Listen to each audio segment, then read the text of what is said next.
네, 안녕하세요.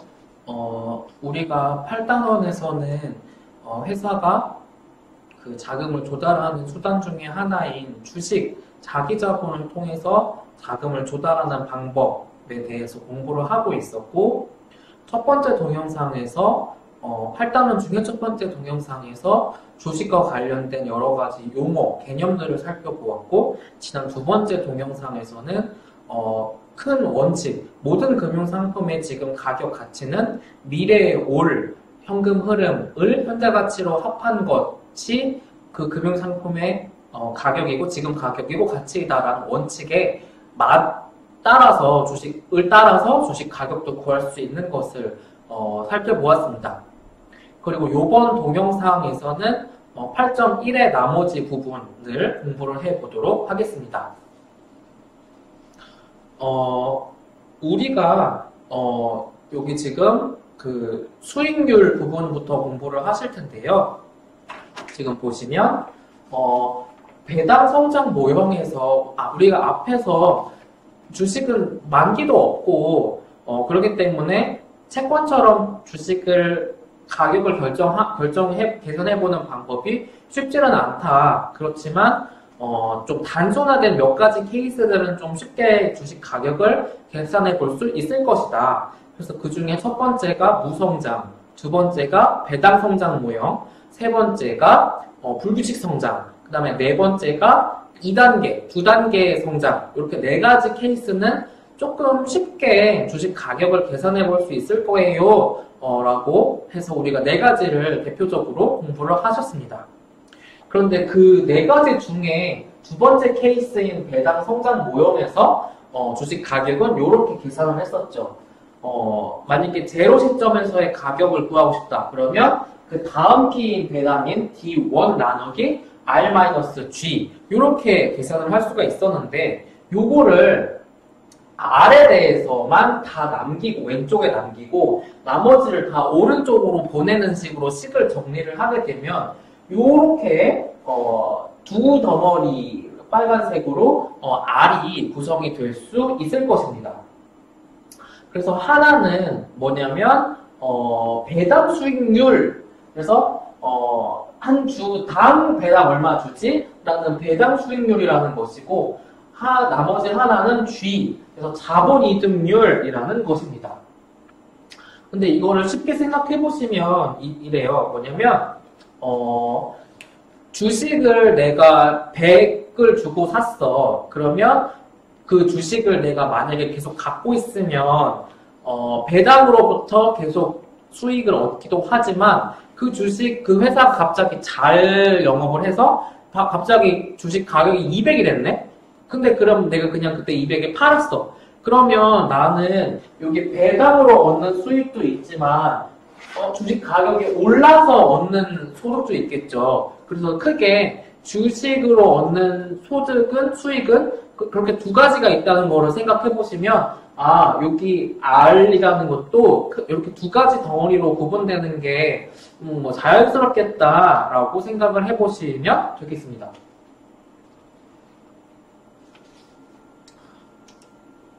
그래서 예시를 보시면 어떤 주식이 20달러예요 지금. 그런데 다음번 배당금이 얼마냐면 D1이 그러니까 D1이 1달러다. 그리고 이 배당금은 매년 10%씩. 그래서 G가 10%예요.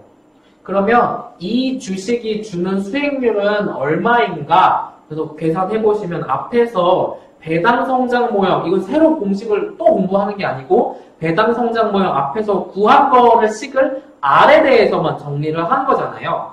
그래서 R에 대해서 이렇게 두 덩어리가 되는 거고 앞에서 저는 쉽게 예시를 들기 위해서 주식 가격이 오른 부분이 G예요 라고 말씀드렸지만 이제 좀 교과서대로 설명을 드리면 배당이 10%씩 성장하는 부분과 지금 주식 가격이 20인데 지금 배당 한 주당 1달러 줍니다 하면 배당 수익률은 5%지. 그래서 이 두 개를 합하면 이 주식으로부터 얻을 수 있는 수익률은 총 15%구나. 이렇게 계산을 할 수가 있겠습니다. 이렇게 계산을 할 수가 있을 거고요. 이거를 역으로, 주식, 이거를 만약에 역으로 그냥 확인을 해보고 싶다. 내가 구한 15%가 맞게 구했는지 생각을 만약에 그럴 수 있다고 치면, 만약에 P1을 이렇게 계산을 하려면 D2를 알면 되죠. 근데 이 경우에는 배당이 일정하게 성장을 하는 거니까 D2는 D1에 1 플러스 G를 곱한 게 될 테니까 이렇게 D2를 구할 수 있을 거고 R-G로 이렇게 구하면 지금 P1은 22가 되겠죠. 근데 이 22라는 P1은 20 곱하기 1.1을 한 거잖아요. 그러니까 현재 이 회사는 주당 20을 주고 사면 연말에 1달러의 배당을 받을 수 있기도 하고, 만약에 이 회사가 22로 내년에 1년 동안의 주식 가격이 오르면 이만큼의 이득을 얻게 되는 거죠. 그래서 이거를 퍼센트로 전환을 시켜보면 배당 수익률은 20분의 20달러, 지금 한 주당 20 중에 배당 1달러 주는 거. 그러니까 5% 배당 수익률. 그리고 자본 이득률은 내가 지금 한 주당 20달러를 주고 사는데 1년 동안 2달러가 올랐어. 그래서 10%. 그래서 총 수익률 합하면 15%. 근데 이 앞에서 이 15%가 우리가 앞에서 구한 15%를 딱 맞죠. 그러니까 앞에서 구한 게 제대로 계산이 된 거구나 라고 생각을 할 수가 있겠습니다. 이렇게 역으로 확인을 해볼 수 있겠다라고 생각을 할 수가 있겠습니다. 이제 마지막 부분인데요. 8단원에서 마지막 부분인데, 자, 보세요. 주식 가격을 우리가 어떻게 계산했나요? 모든 금융상품은 그 금융상품으로 인해서 오는 현금 흐름을, 미래 현금 흐름을 현재 가치로 다 땡긴 거의 합이에요. 라고 생각을 하고, 주식의 경우에는 대표적으로 배당이 미래에 오는 현금이니까 그 배당을 현재 가치로 땡겨서 합하면 그 주식의 지금 가격을 알 수 있겠지요. 라고 생각을 하고 계산을 해본 것입니다. 근데 그러면 자 보세요. 모든 자 성진아 모든 듣고 있나요? 모든 혹시 2배속으로 보고 계시거나 아니면 이거 켜놓고 게임하거나 아니면 다른 짓 하시는 거 아니죠? 자, 지금까지는 뭐를 가정을 한 거예요? 말은 하지 않았지만 모든 회사의 주식에 배당이 있을 거야를 가정을 한 거예요. 근데 실제로는 배당을 주지 않는 주식들도 많거든요. 그리고 특히나 초기 회사들, 그러니까 영업을 시작한 지 얼마 안 된 회사들은 계속 벌어서 또 투자하고 벌어서 투자하고 계속 성장을 해 나가야 되니까 그러니까 그런 초기 단계에 있는 회사들은 배당을 거의 못 주거든요. 그러면 그런 회사들의 주식 가격은 어떻게 계산하냐?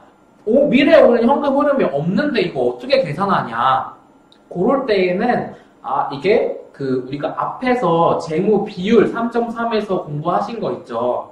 그래서 그거를 이용을 해서 주식 가격을 계산할 수 있겠다는 거예요. 그래서 여기부터 다음 페이지까지 보는 이 배수를 이용한 주식의 가치 평가는 앞에서처럼 미래에 오는 현금 흐름을 땡겨서 계산을 하는 게 아니라 내가 내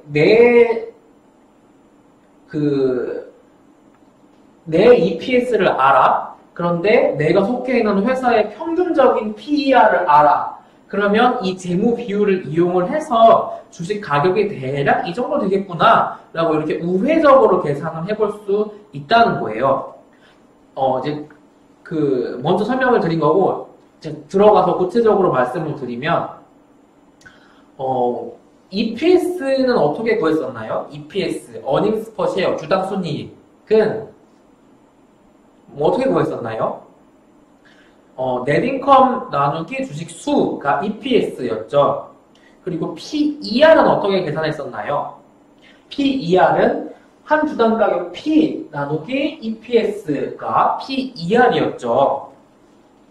그래서 요거를 풀어서 보면 이 식은 뭐냐면 이 주당 가격을 왼쪽으로 놓고 나머지를 다 오른쪽으로 보내면 PER 곱하기 EPS는 주식 가격이 되는 거죠. 그런데 나니까 내 회사의 EPS는 내가 잘 알겠죠. 그리고 내가 속해 있는 이 사업, 내가 뭐 제조업이야, 아니면 서비스업이야, 아니면 뭐 항공업이야, 운수업이야, 이 회사의 평균 PER이 있겠죠. 요거를 벤치마크 PER이라고 하는데, 그래서 곱하면 대략적인 배당을 주지 않는 회사라고 하더라도 대략적인 주식 가격을 이렇게 재무 비율을 통해서 계산을 해볼 수 있을 거라는 거예요. 이거를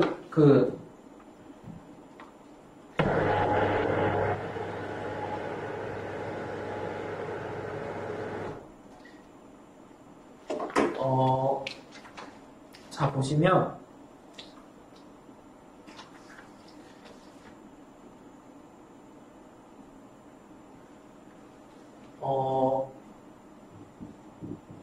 EPS는 net 나누기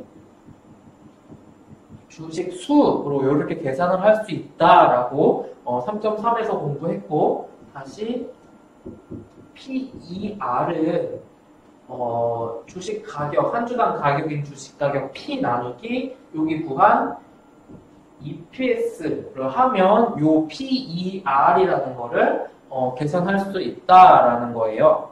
근데 요거를 다시 보면, 그러면 요거만 왼쪽에 남겨준다고 치면 요거 P는으로 표시를 하면 PER 곱하기 EPS잖아요. 근데 이 P가 주식 가격이니까 이거를 내가 만약에 몰라 그런다 치더라도 나는 내 회사의 EPS는 잘 알고 있겠죠. 내부 자료, 내부인이니까. 그리고 PER은 내가 속해 있는 사업 영역의 평균 PER이 있을 거예요. 그래서 EPS, 내 거 EPS 곱하기 평균 PER을 곱하면 내 주식 가격, 내가 배당을 주지 않는 회사라고 하더라도 대략적으로 주식 가격은 이 정도가 될 거라는 거를 이렇게 재무 비율을 통해서 주식 가격을 계산해 볼 수 있다는 거예요. 이렇게 써서 설명을 드리니까 조금 더 이해하기 쉬우신가요?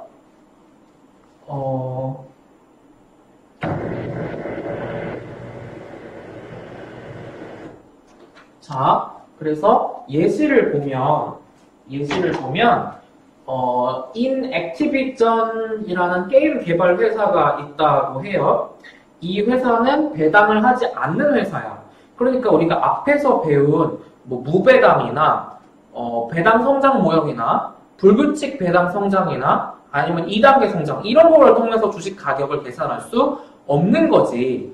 그러면 재무 비율을 이용을 해서 우리가 방금 계산한 것처럼 우회적으로 계산을 할 수가 있을 텐데 어떻게 하면 되냐면 우리 회사에 그러니까 인액티비전의 EPS가 2야.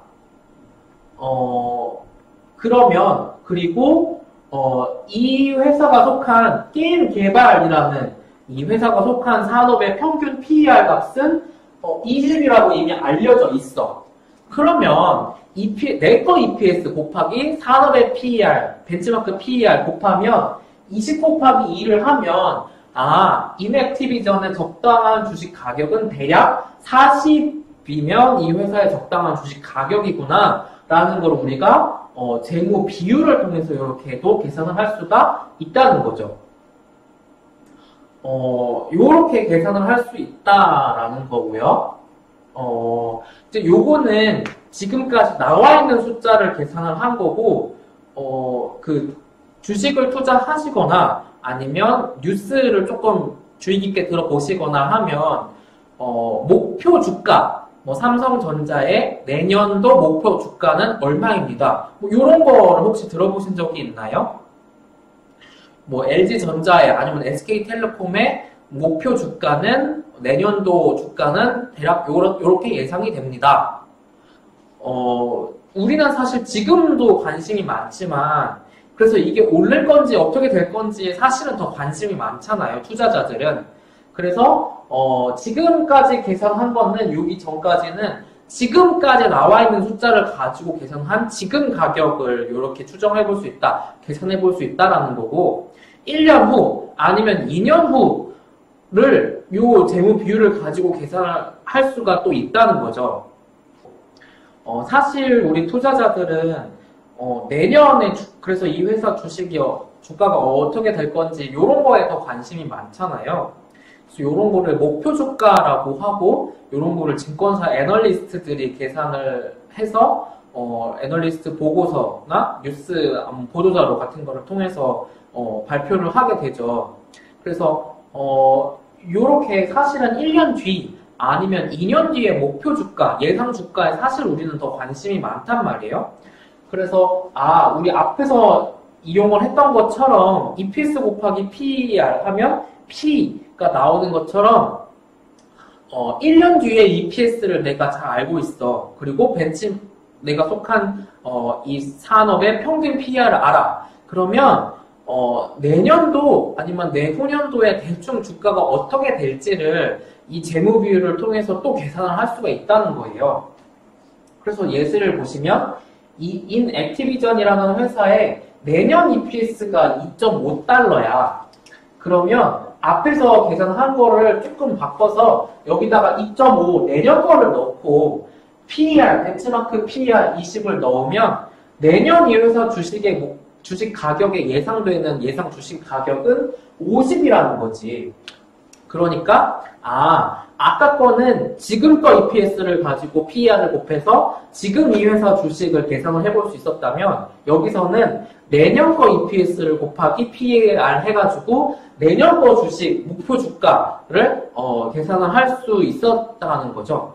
그래서 요렇게 계산을 하는 게 증권사 애널리스트들이 목표 주가가 삼성전자의 내년 목표 주가는 얼마입니다. SK텔레콤의 목표 주가는 얼마니까 지금 비교하면 이거니까 매수하십시오. 아니면 매도하십시오. 이렇게 발표할 때 쓰는 요 방법이 요 포워드, 그러니까 내년 거, 그 다음 거 포워드 요 방식이 되겠습니다.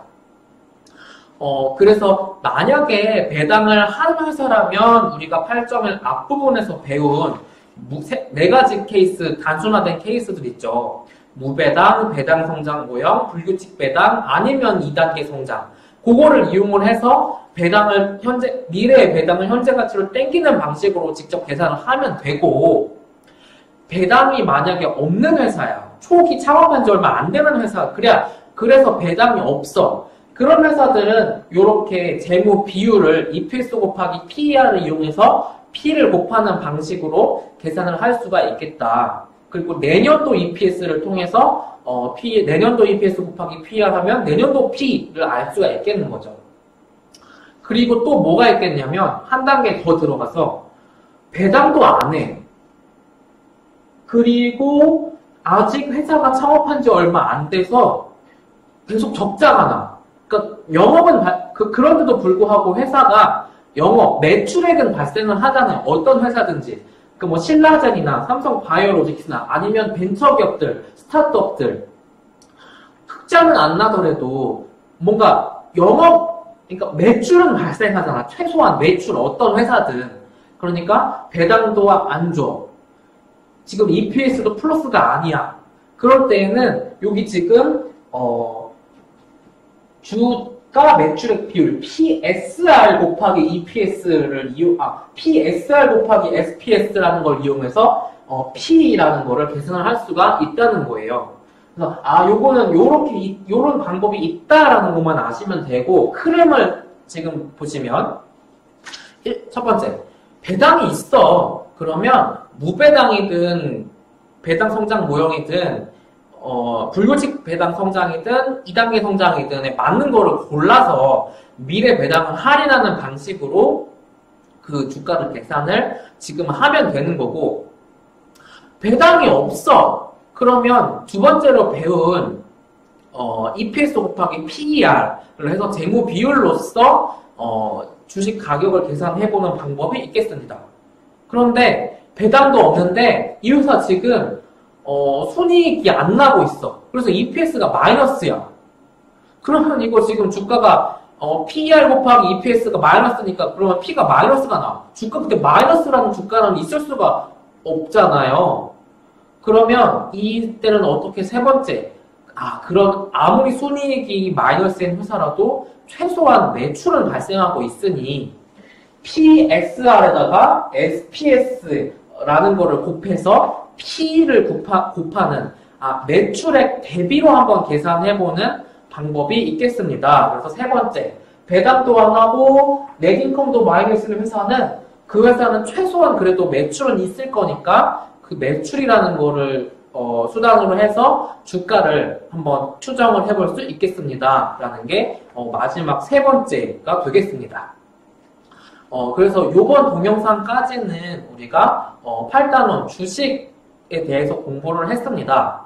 그래서 주식 가격이 어떻게 결정되는지를 배웠고 한번 정리를 이렇게 주식 가격이 배당이 있을 때에는 직접 땡겨서 다 할인해서 계산하면 되고 배당이 없을 때에는 재무 비율 EPS 곱하기 PER 이용하면 되고 순이익이 만약에 마이너스야. 그러면 EPS 곱하기 PS 해봐야 마이너스가 나오니까 그렇게는 못하고 최소한 매출액은 플러스일 테니까 요 SPS 곱하기 PSR 방식을 이용을 하면 되겠구나 하는 거를 세 번째로 아시면 되겠습니다. 그럼 이번 동영상에서는 여기까지 공부하도록 하겠습니다.